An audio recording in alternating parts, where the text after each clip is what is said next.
Para começar o nosso tutorial, a gente precisa abrir o software CS Imaging.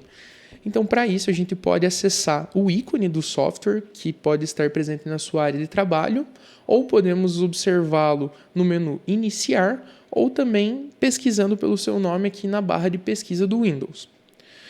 Para abrir ele utilizando o ícone na área de trabalho, nós precisamos dar apenas um duplo clique e o software irá iniciar. Então, para a gente fazer o cadastro desse paciente, a gente vai inicialmente clicar nesse botão de criar paciente e aí a gente vê uma visualização resumida das informações desse paciente, onde a gente pode adicionar um nome. Aqui a gente vai adicionar um nome genérico como teste, o apelido que seria o sobrenome desse paciente, que também vamos colocar nesse momento teste.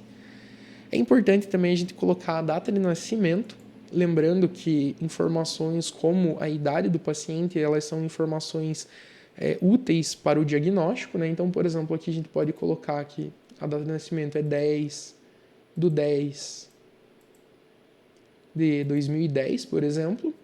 A gente pode adicionar um SSN, que seria um número de cadastro desse paciente, né? Caso a gente gere esse número de cadastro, a gente pode adicionar, porém é uma opção que não é obrigatória de ser adicionada, né? Então, nesse momento, a gente pode deixar sem. E aí, o sexo também é outra informação que ela é obrigatória para poder criar o cadastro desse paciente, né? Então, aqui a gente pode selecionar feminino e masculino. Além disso, a gente também tem algumas opções completas, né, de cadastro desse paciente, onde a gente pode anexar uma imagem, a gente pode colocar um prefixo no nome desse paciente, pode colocar um nome intermediário, né? Por exemplo, o paciente tenha 3 nomes, a gente pode colocar o nome, o segundo nome e o sobrenome, e também adicionar um sufixo. A gente também tem a data de nascimento, o SSN, que é aquele código que eu falei. A gente pode anexar um identificador do paciente, que pode ser um número gerado pela clínica ou um número de documento desse paciente. A gente pode adicionar o sexo. Em casos de mulheres, a gente pode adicionar o estado de gravidez, por exemplo, não grávida, possivelmente grávida, certamente grávida e desconhecido, né? Então, a gente pode selecionar.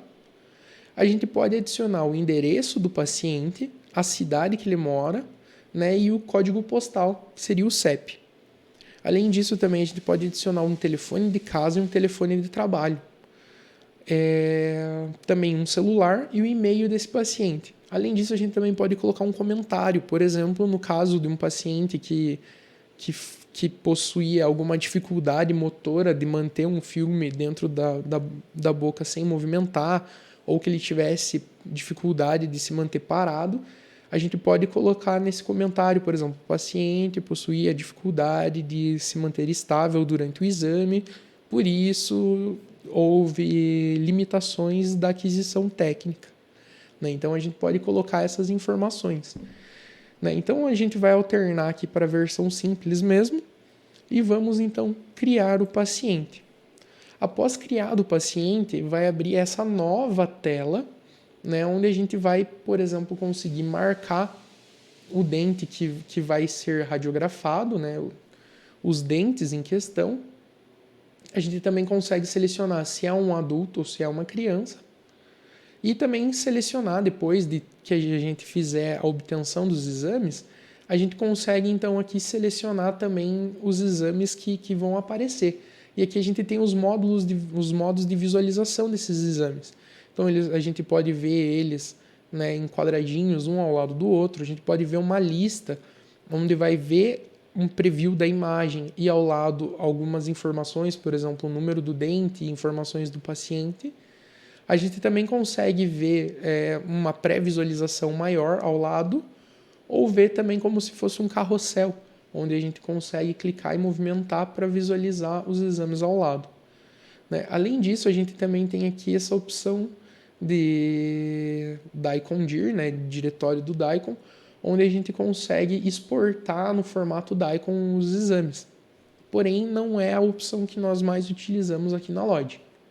E aqui agora a gente pode ver que o botão que abre o sistema de aquisição da imagem também agora já está habilitado. E além disso, a gente também vê aqui que a gente pode modificar esse paciente. Então, clicando aqui, a gente basicamente vai abrir aqui a ficha desse paciente e a gente pode alterar alguns dados. Por exemplo, se eu escrevi o nome desse paciente errado ou coloquei a data de nascimento errado, eu posso corrigir posteriormente. E depois de feita qualquer alteração, a gente clica em guardar alterações e todas essas alterações serão alteradas. Então, aqui depois, para fazer a aquisição, a gente clica e ele vai abrir o sistema de aquisição da imagem. Então, a gente espera alguns momentos e aqui a gente tem, então, o sistema que vai fazer a aquisição. Porém, essa parte desse sistema a gente vai ver num próximo vídeo. Então, eu queria pedir para vocês curtirem esse vídeo, caso vocês tenham gostado, que vocês compartilhem para que outras pessoas possam saber sobre esse conteúdo e também se inscrevam nesse canal, porque aqui a gente vai fazer uma playlist inteira sobre o CS7200 e também a gente tem muitos outros vídeos sobre o mundo do diagnóstico por imagem. Então, eu sou Fábio Brasil de Oliveira e obrigado pela sua atenção.